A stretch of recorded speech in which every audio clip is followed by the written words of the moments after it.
Hello and welcome to the Sex Within Marriage podcast. I'm JD, marriage educator, coach, writer, and podcaster. At uncoveringintimacy.com, we offer a wide range of resources to help couples strengthen intimacy in all areas of their marriage. Today we're going to do something a little bit different. For those who have been listening for more than a year, you know that my kids are in 4-H and every year they have to deliver a speech. And for the last few years, my eldest daughter has been delivering a speech about transgenderism based on her research and her own personal experiences. Now, they're difficult topics. In a lot of cases, she gets angry judges who mark her poorly simply because of the topic. And it's easy to think that, oh, that's just her father, think that she should have scored better. But when a large number of people every year come to her afterwards telling her how impactful her speech was, how they don't understand how she couldn't have placed higher or sometimes at all, when the scoring comes back with no notes, only a bad score, and every year people tell her that she should be talking to churches about this. This year we had a government official say she should be speaking to the government about this and sharing her perspectives. So this year she actually won at the local level and the district level before getting shot down at the regional level. And the same thing happened this year. We even had people go to the judges afterwards to ask them if they made a mistake, because so much of the audience thought she was the clear winner, and then she didn't even place in the top 3. During her speech, I saw multiple people in tears in the audience, and I didn't see that for any of the other speakers. So, as has been our tradition for the last 3 years, we wanted to share this one with you as well, in the hopes that it might impact you. So, this is my daughter's speech titled Transgenderism is a Lie.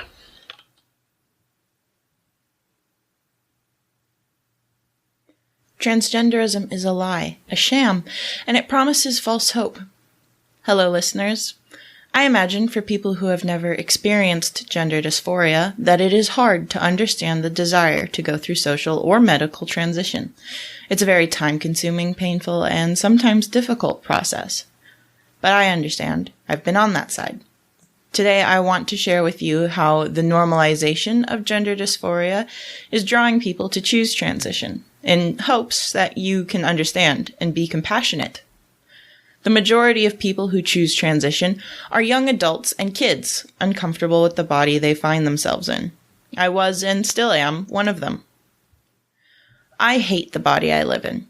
I have hated it since before I even understood what the word dysphoria or puberty meant.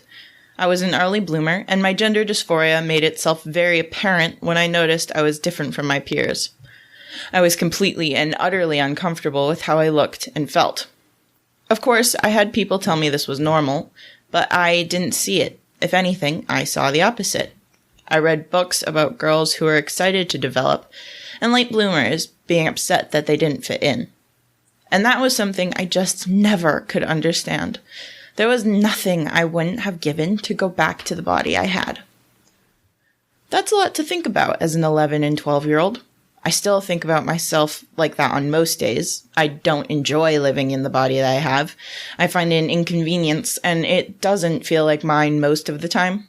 I can't remember a time where I could look in the mirror and not feel a little like I'm just looking at a game character I happen to be in control of rather than myself. There's a good chance those feelings won't ever go away.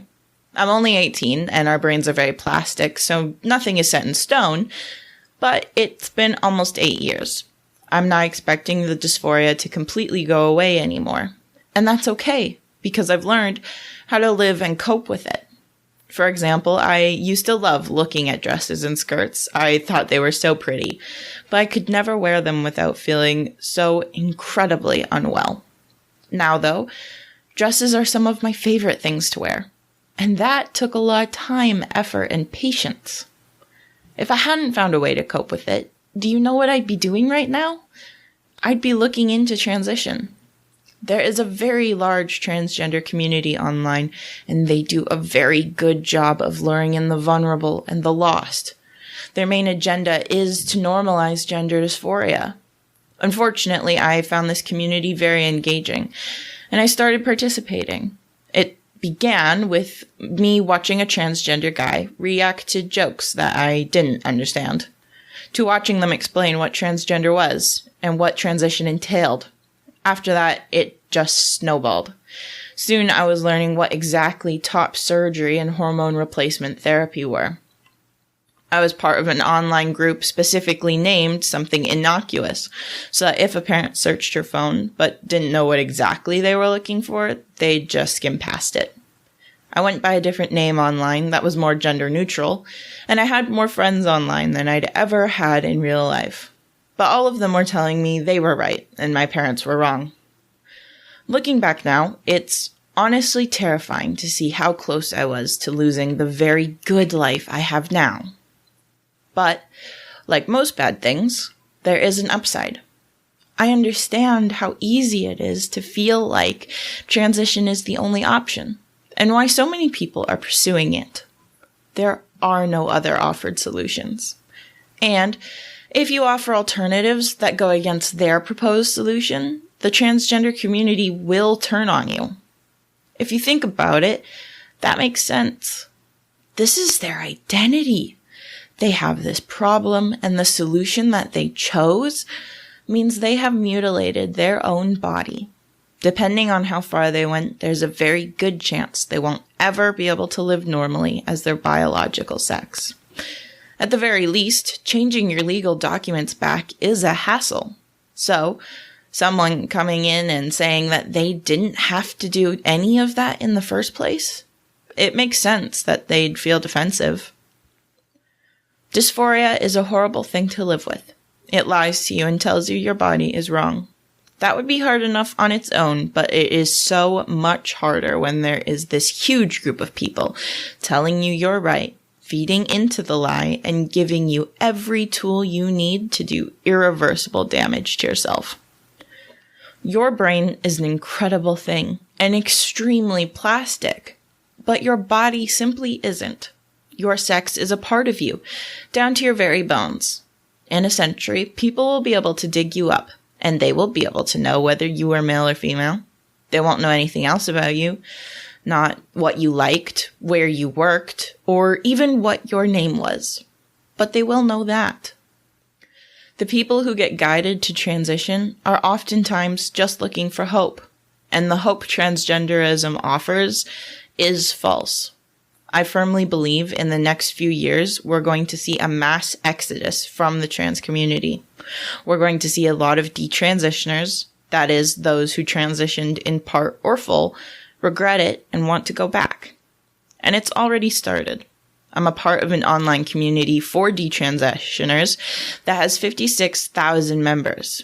I'm also part of an offshoot group that has 1,000. Both are constantly gaining new members.